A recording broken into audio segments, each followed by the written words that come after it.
감옥이라기보다는 가택연금이라고 하는 표현이 더 어울릴 것 같습니다. 예루살렘에 올라가서 자기 동족들에게 하나님의 말씀을 전하다가 2년 동안 가이사랴 빌립보에 구금되어 있다가 로마 황제에게 소송을 하죠.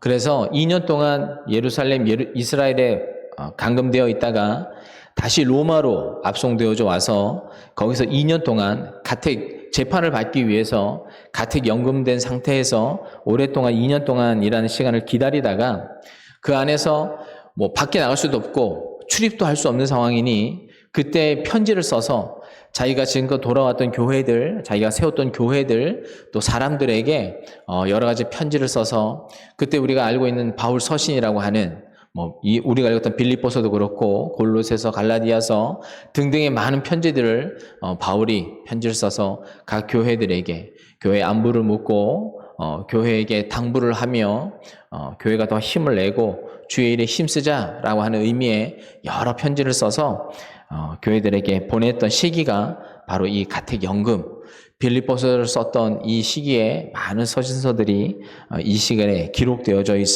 기록이 되어졌습니다.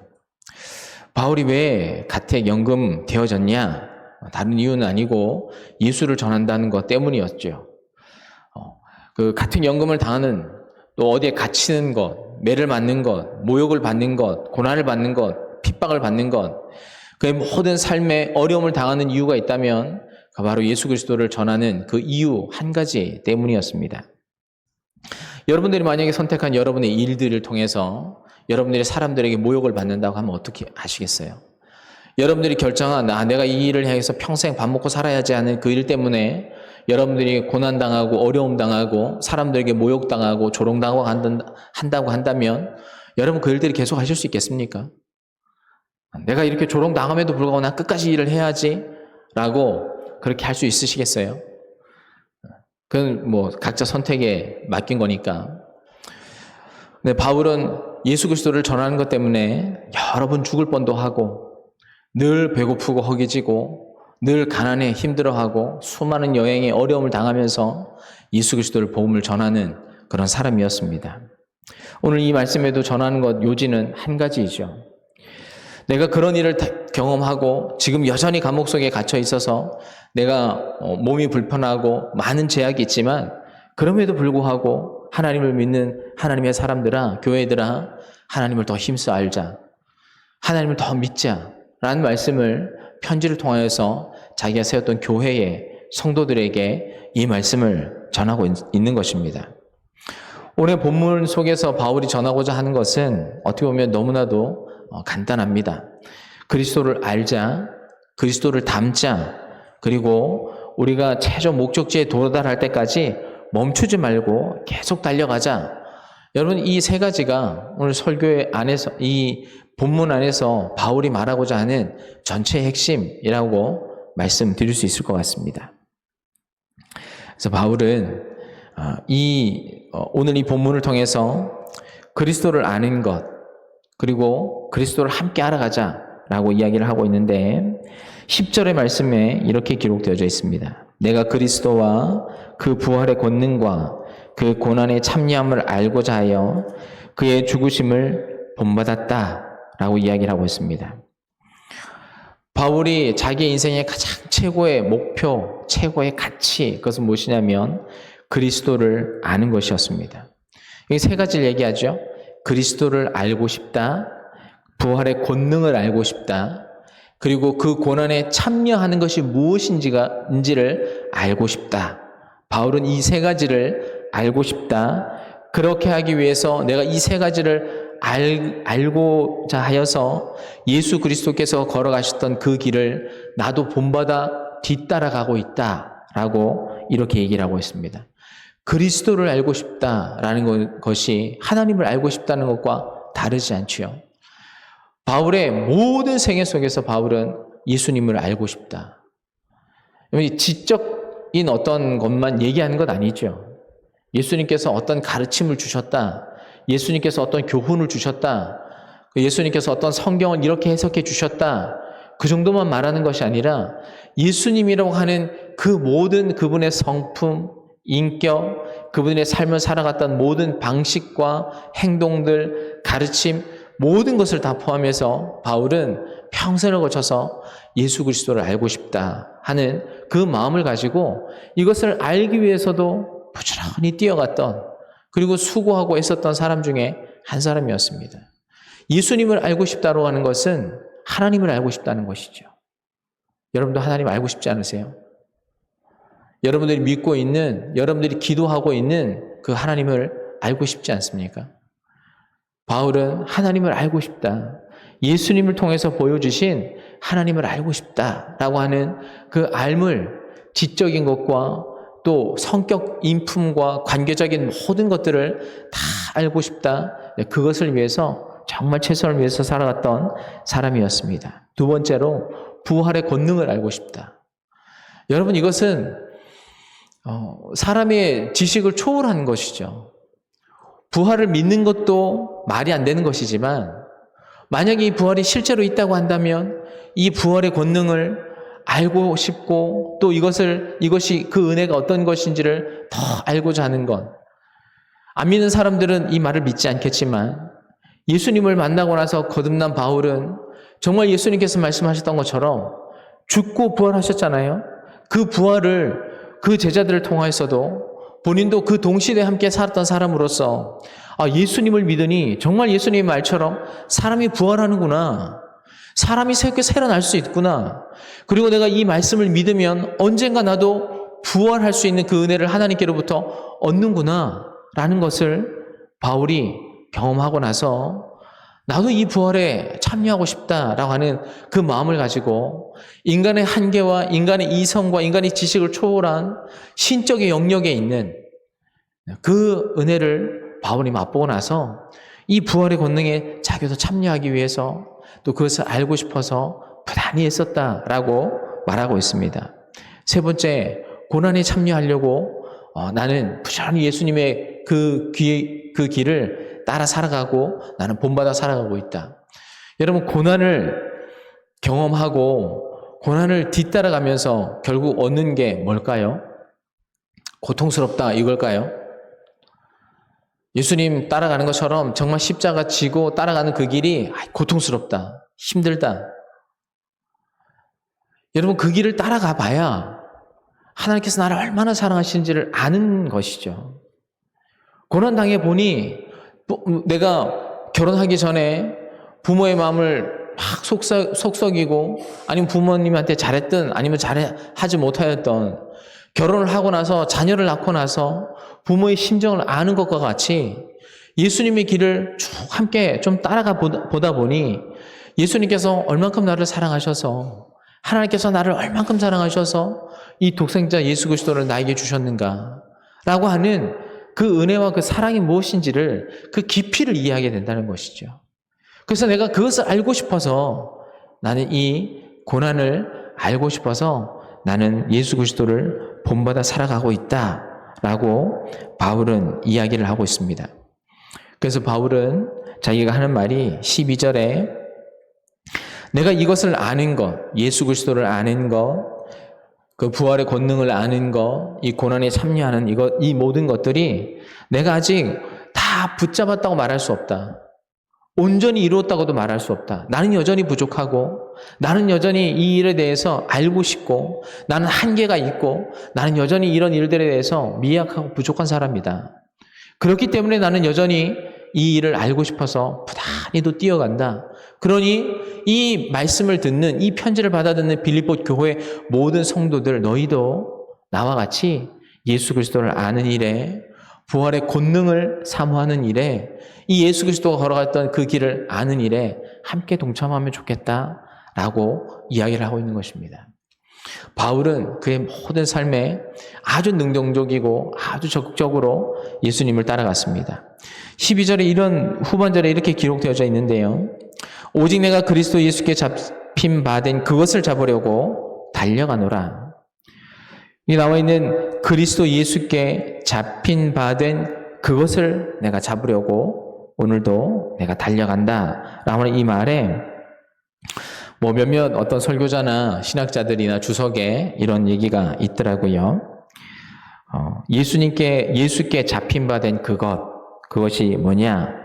그리스도를 온전히 닮는 것이다 라고 해석하는 분도 계시고, 또 하나님의 부르심을, 그러니까 소명이죠, 소명을 완성하는 것이다 라고 말씀하는 분도 계시고, 부활과 영화에 참여하는 것이다 라고 말씀하시는, 그렇게 해석하시는 분도 계셨습니다. 사도 바울이 여기까지 온 것, 그 이유는 바로 예수님께서 그를 붙잡으셨기 때문이죠. 이게 한마디로 표현하기는 어렵지만, 여러분, 예수님께서 그 바울을 붙잡았다라고 하는 이 표현 안에는 여러 가지 의미가 담겨져 있는 겁니다. 살아계신 자기가 박해하고 또 고난을 주고 사람을 잡아넣고 자기가 미워했던 그 예수님이 어떤 분인지 사실 몰랐는데, 예수님이 어떤 분인지를 알고 나니까 그분 안에 담겨져 있는 그 수많은 놀라운 비밀과 보화들을 사도 바울이 맛보고 나니, 이것이 그렇다고 해서 모든 것을 다 알 수 있는 건 아니지요.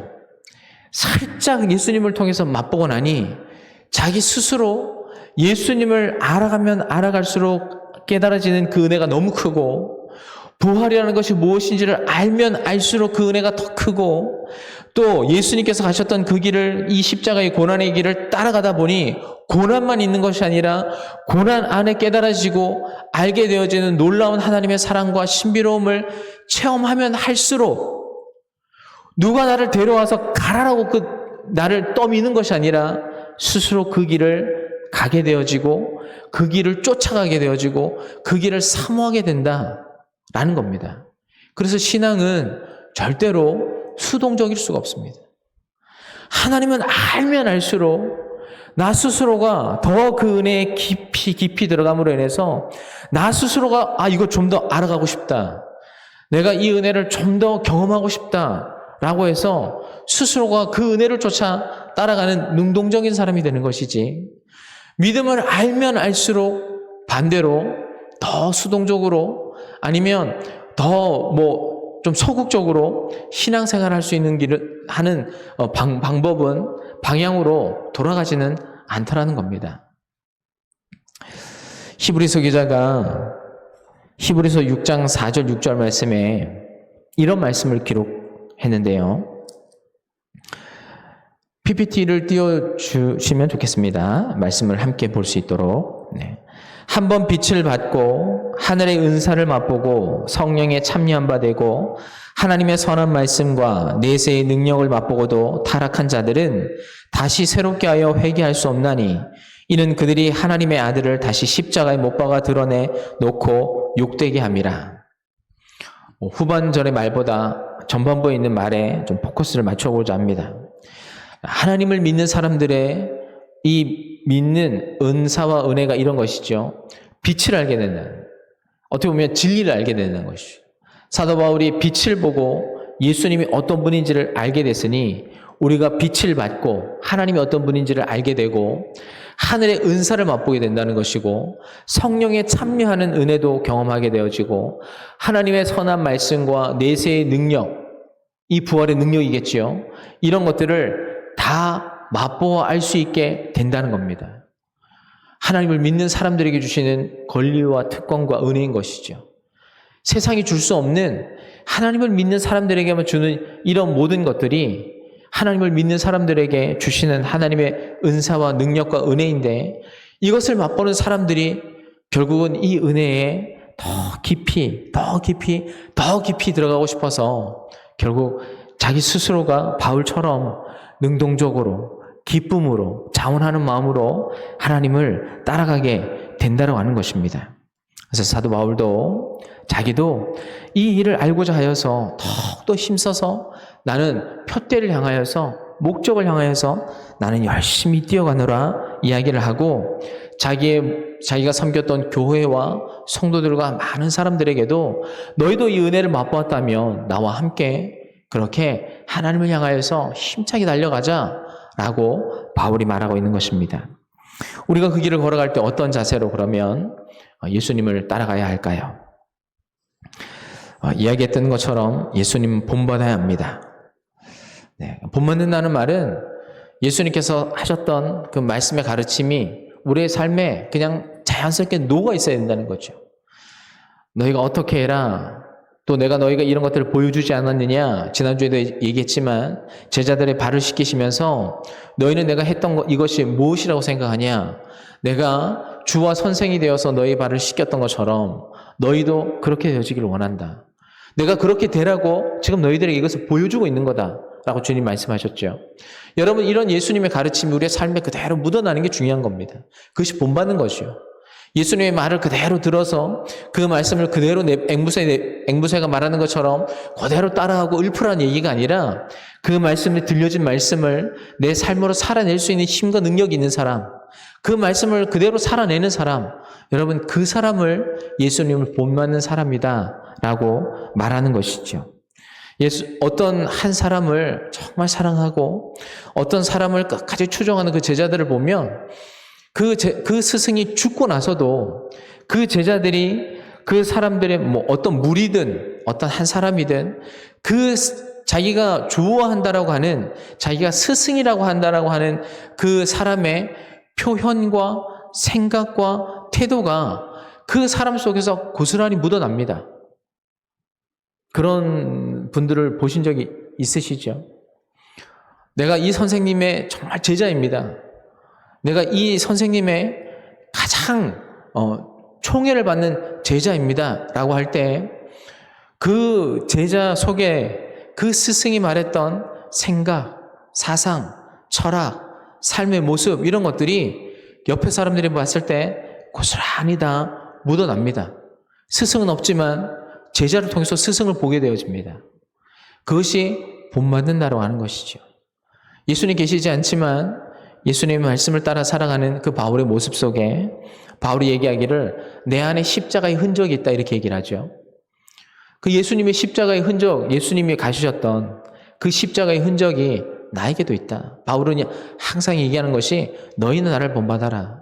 내 안에 예수 그리스도의 십자가의 흔적이 내 안에 있다. 이렇게 바울은 이야기하였습니다. 바울이 그렇게 살았기 때문에 예수님을 알고 싶어서 예수님께서 가르쳐 주신 그대로 어떻게 보면 너무나도 성실한 것이고 어떻게 보면 너무 무식한 것이죠.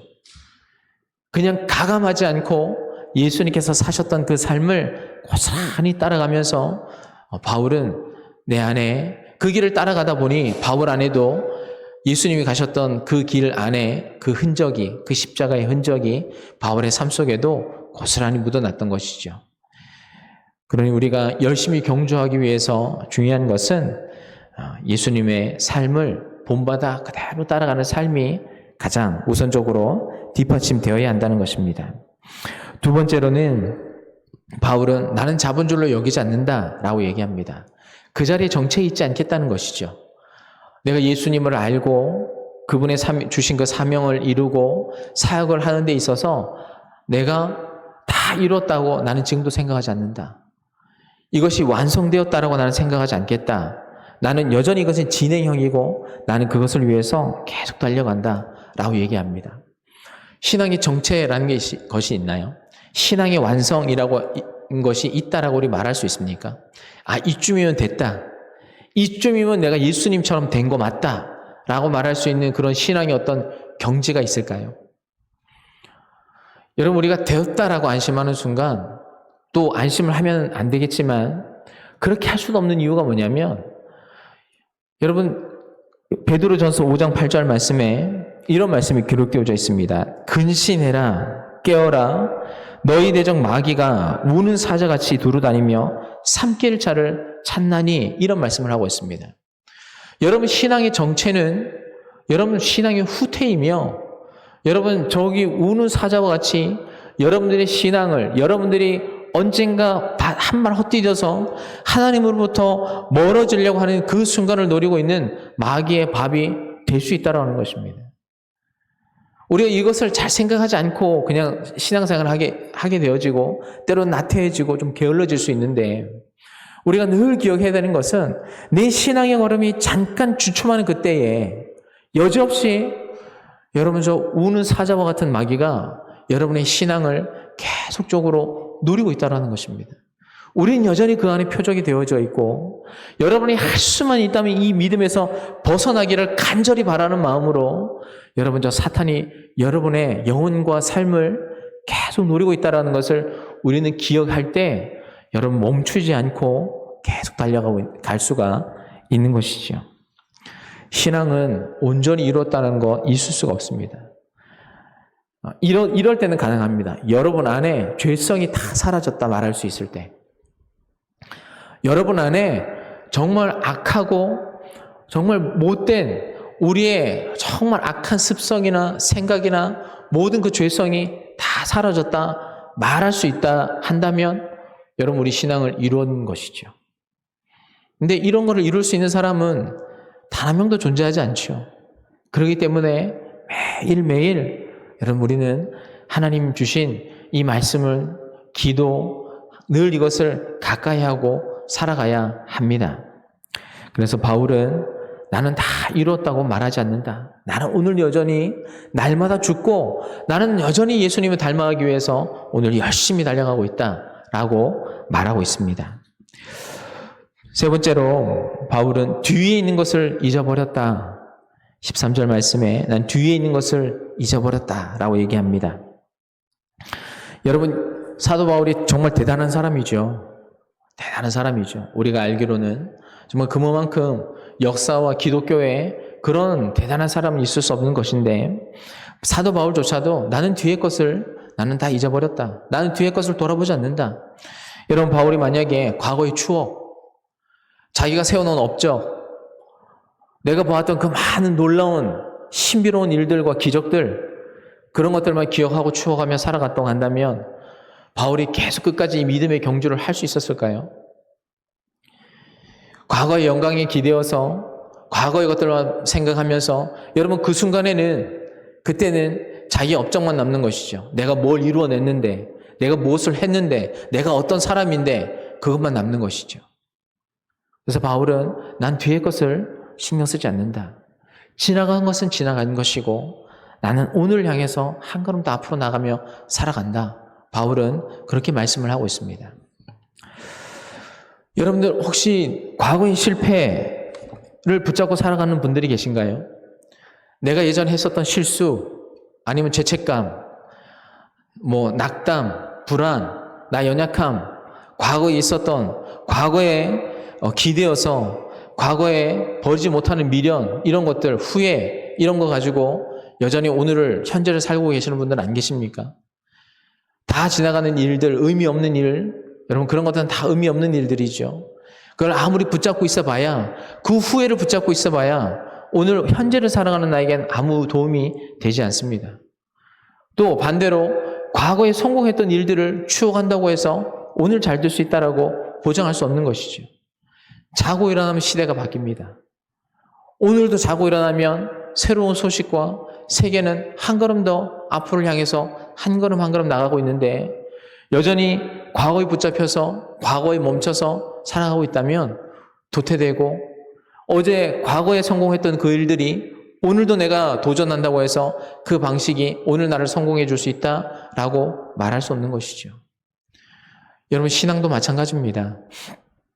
과거에 내가 얼마나 대단한 사람이었든 아니면 과거에 내가 신앙에 있어서 참 무지하고 실패했던 사람이었던 중요한 것이 아니라 하나님은 오늘, 현재, 지금 내가 누군지를 하나님 보신다는 거죠. 에스겔서에 나와 있는 말씀처럼 네가 과거의 죄인이었더라도 오늘 회개하고 오늘 하나님 앞에 서 있다면 내가 너를 의인이라고 말할게. 그런데 과거에 너가 의인이었지만 오늘 내가 불의한 자라고 한다면 너는 불의한 사람이야. 여러분 하나님께는 오늘이 중요합니다. 여러분 표대는 뒤에 있는 게 아니라 앞에 있는 것이죠. 여러분이 가려고 하는 목적지는 뒤에 있는 것이 아니라 앞에 있는 겁니다. 우리는 앞을 보고 가는 사람들인데 이런 사도 바울은 난 뒤의 것을 다 잊어버렸다. 나는 표대를 향해서 하나님 나라를 향하여서 앞을 보고 나는 살아간다. 라고 말했던 것처럼 오늘 여러분의 삶이 과거가 아니라 오늘과 미래를 바라보면서 우리에게 주어진 일들과 사역들을 여러분의 삶을 살아내고 달려갈 수 있기를 주님의 이름으로 축원합니다. 마지막으로 네 번째 15절 16절 말씀에 이런 말씀이 기록되어져 있습니다. 그러므로 누구든지 우리 온전히 이룬 자들은 이렇게 생각할지니 만일 어떤 일에 너희가 달리 생각하면 하나님이 이것도 너희에게 나타내시리라. 오직 우리가 어디까지 이르렀든지 그대로 행할 것이라. 15절 말씀은 온전히 이룬 자들, 성숙한 사람들을 말하는 겁니다. 교회 안에 신앙의 연차가 오래되고 또 앞으로 바울이 얘기했던 것처럼 바울과 함께 그 생각을 공유하는 정말 신앙이 성숙한 사람들에게 바울이 이야기하는 것은 너희가 한 가지를 좀 기억했으면 좋겠다. 만일 어떤 일에 또 어떤 교회 안에 일어날 수 있는 많은 일들이겠지요. 너희가 이렇게 생각하면 좋겠는데 만일 어떤 일에 너희가 달리 생각한다고 한다면 내가 말하는 이 가르침에 대해서 너희가 달리 생각한다고 한다면 아니면 너희 안에 너희 스스로의 생각들이 서로 다르다고 한다면 그것은 하나님께서 반드시 그 일들을 너희들에게 나타내실 것이다. 하나님께서 하실 수 있도록 두라는 거죠. 우리의 생각이 다르고 또 우리가 선택하는 어떤 길들이 다르고 이것을 어떻게 해야 될지 잘 모르겠다고 할 때 너희 성숙한 사람들은 하나님께서 그것을 너희에게 나타내 주실 것이다. 오늘 우리가 할 수 있는 것은 너에게 확실한 바, 너에게 보여준 바, 또 그것이 어디까지 이르렀든지 하나님께서 또 성경께서 지금까지 너희를 인도해 주셨던 그 일들 안에서는 그대로 너희가 행하며 살아가면 좋겠다. 여러분, 이 마지막 말씀은 오늘 이 시대를 살아가는 우리들에게 참 중요한 말씀인 것 같습니다. 성경이 어느 순간에 바울의 요한계시록에서 끊어졌죠. 더 이상 성경은 더 새롭게 쓰여지지 않고 성경으로 선택되어지는 책도 더 이상 존재하지 않습니다. 그러나 오늘 여전히 우리는 이 사람들이 살았던 시대와 다른 시대 속에서 다른 문화를 가지고 다른 생각을 가지고 오늘 이 시대를 살아가는데 그때 이 말씀이 참 도움이 되는 것은 너희들의 생각이 너희들의 판단이 서로 다르다고 할 때 여전히 하나님께서 너희와 함께 계셔서 그 뜻을 그 생각을 너희에게 나타내 주실 것이다. 그러니 오늘 성경이 너희에게 말하고 가르치는 바 안에서 최선을 다하고 열심히 다해서 달려가고 또 성령께서 여전히 너희와 함께 하고 있으니 그 성령께서 너희에게 말씀하시는 바들을 너희가 기다리고 또 그 말씀에 순종하면 좋겠다라고 하는 말씀의 현재성에 대해서도 우리들에게 이야기를 하고 있습니다. 그러니 여러분 우리가 기도를 멈추지 않아야 하는 이유가 여기에 있는 것이죠. 우리가 부단히 하나님을 향해서 기도하고 하나님의 뜻을 묻고 하나님의 생각을 물으면서 멈추지 않고 우리에게 주신 사역들 예수 그리스도를 아는 것. 바울이 오늘 이 본문에서 얘기하는 것은 내가 그리스도를 알고 싶다. 이 구원의 권능의 부활의 권능을 내가 알고 싶다. 그리고 이 고난에 참여하고 싶다. 내가 이것을 알기 위해서 예수 그리스도를 본받고 살아가고 있다라고 바울은 이야기를 하고 있습니다. 오늘 여러분들에게도 예수 그리스도를 아는 그 은혜가 또 부활의 권능이 그 부활의 권능을 더 깊이 아는 은혜가 또 그리스도의 고난에 참여하는 삶이 저와 여러분의 삶 가운데 함께 할 수 있기를 주님의 이름으로 축원합니다. 함께 기도하겠습니다. 살아계신 아버지 하나님,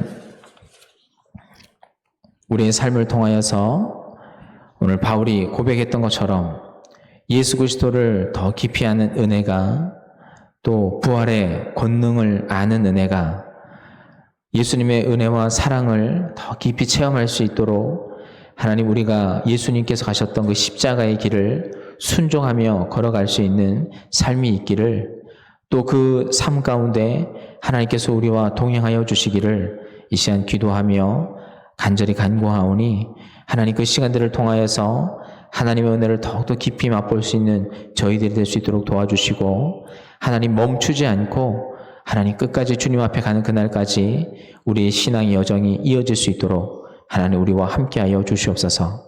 감사드리며 예수님의 이름으로 기도드려 싸움나이다. 아멘.